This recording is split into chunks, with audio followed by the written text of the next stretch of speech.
प्यारे बच्चों, आप सबों का स्वागत है मैथ्स के इस अगले वीडियो में। प्रश्नावली 3.1 जो कि क्लास 10 का एनसीईआरटी बुक का क्वेश्चंस है, इसमें 3 चीजें पूछा है कि क्या ये समीकरण एक दूसरे को प्रतिच्छेद करती है, समांतर है या समपाती है। 2 समीकरण दिया गया है, 2 चर वाले 2 रेखिक समीकरण एक क्वेश्चन में दिया गया है और उसमें से ये बताना है कि क्या ये एक दूसरे को प्रतिच्छेद करता है, समांतर है या समपाती है। इसका क्या अर्थ हुआ? पिछला जो वीडियो हमने बनाया था उसमें आपको ग्राफ बनाकर प्रत्येक समीकरण का एक ग्राफ बनता है और उस ग्राफ में कहता है कि जो लाइनें बनेगी, जैसे इस समीकरण का एक लाइन बनेगा ऐसे और इस समीकरण का दूसरा लाइन बनेगा, वो लाइन कैसे बनेगा। 3 कंडीशन देखिए हो सकता है। पहला कंडीशन ये कि एक दूसरे को प्रतिच्छेद करे तो उसे प्रतिच्छेदी कहते हैं। दूसरा, अगर ऐसे लाइन है और एक दूसरे के समांतर ही बढ़ता जाए, जो कहीं भी नहीं मिले, तो इसे कहते हैं समांतर है। और तीसरा, एक लाइन है और उसी के ऊपर ऊपर सीधा दूसरा लाइन, मतलब इसी के ठीक ऊपर एक लाइन चल जाए तो उसे कहते हैं समपाती। ठीक है। अब है कि हम लोगों ने समझ गया सर कि कौन प्रतिच्छेदी है, कौन समांतर है और कौन समपाती है। जानेंगे कैसे कि ये समपाती है, प्रतिच्छेदी है या समांतर है? तो उसका एक नियम है, एक ट्रिक है, या फिर एक क्या बोल सकते हैं, फॉर्मूला है। फॉर्मूला क्या है? तो आप एक क्लास या एक वीडियो पीछे जाइए और उसमें हमने बताया था कि यहाँ वाले सामने वाला जो x के सामने है उसे कहेंगे a, और y के सामने है उसे कहेंगे b, और z के सामने या कांस्टेंट है उसे कहेंगे c। उसी तरह से दूसरा भी समीकरण में होगा, जैसे ये वाला समीकरण में भी वही चीज होगा, तो इसको भी कहेंगे a, b और c। लेकिन ये दोनों अगर ए बी सी ही कहेंगे तो थोड़ा समस्या होगा, तो इसे हम लोग a1 कहते हैं, इसे b1 कहते हैं, इसे c1, और इसे a2, इसे b2 और इसे c2 कहेंगे। यानी कि चीजें हमें पता हो गया कि 7 को कहेंगे a2, 6 को कहेंगे b2 और -9 को कहेंगे c2।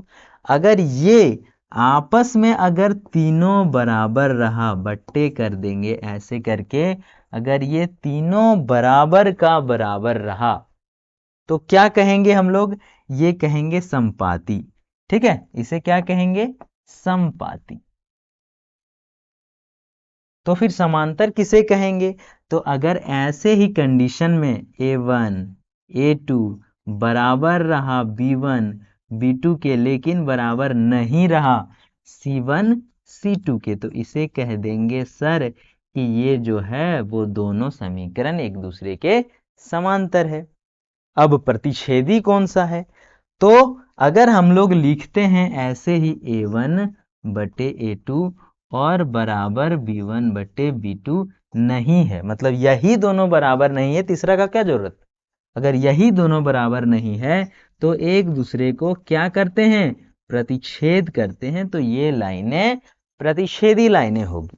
ठीक है, यहां तक अगर समझ गए तो इस क्वेश्चन को आप यूं बना देंगे, देख के। कैसे देख के बना देंगे? चलिए हम लोग इसे मिटा देते हैं। यहां तक आपको आशा है कि समझ में आप लोगों को अच्छे से आ गया होगा।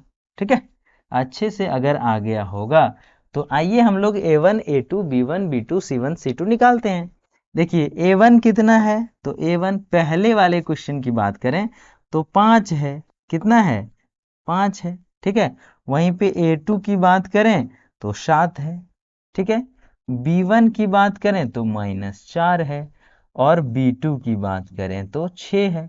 वहीं पे c1 की बात करें तो 8 है और c2 9 है। अब हम लोग निकालते हैं, दिमाग लगाते हैं। देखिए इतना बटे इतना 5/7 ये हो गया, -4/6 मतलब -2/3, और ये हो जाएगा 8/9। तो ना ये इसके बराबर है ना ये इसके बराबर है। लिखेंगे चूंकि यहाँ पे a1 बटे a2 बराबर नहीं है b1 बटे b2 का, इसलिए इसलिए ये समीकरण या फिर इसलिए दिए गए समीकरण एक दूसरे के प्रतिच्छेदी है, एक दूसरे के प्रतिच्छेदी है। ठीक है, क्या हो जाएगा? एक दूसरे के प्रतिच्छेदी हो जाएगा। ये समझ में आ गया। ऐसे ही आप जब इसमें जाएंगे तो देखिए 9 दूना 18, 3 दूना 6 और 12 दूना 24, ये तीनों आपस में बराबर है। क्या है? तीनों आपस में बराबर है। मतलब इसे क्या कहेंगे? तो a1 बटे a2 बराबर है b1 बटे b2 के और बराबर है c1 बटे c2 के। अर्थात ये है संपाती। क्या है? संपाती। मतलब एक दूसरे के ऊपर में चढ़ के लाइनें जाएगी। नंबर 2।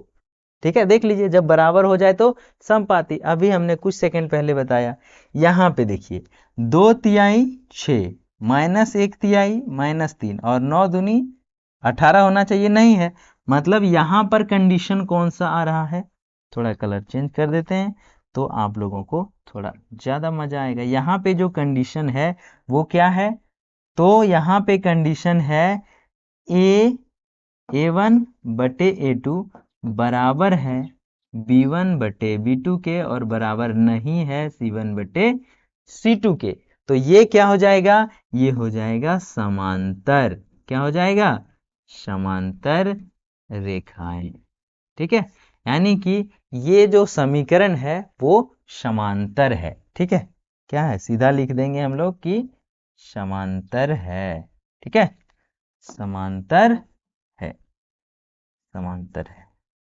तीनों आप लोगों को करके दिखाए। थोड़ा सा डिटेलिंग ऐसे कर दीजिएगा, अगर आप डिटेल करना हो शॉर्टकट में ये ऐसे बनता है।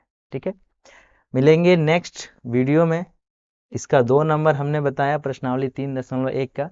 अभी 3 नंबर लेकर आएंगे, उसमें आप लोगों को ये देखना है संगत है या असंगत है। तो अगर इतना वीडियो देख लिए हैं तो वीडियो लाइक कर दें, चैनल सब्सक्राइब करें, अगर नहीं किए हैं तो अपने दोस्तों में शेयर करें ताकि उसकी भी क्लास 10 की तैयारी अच्छे से हो सके। मिलेंगे नेक्स्ट वीडियो में, तब तक के लिए टाटा बाय बाय।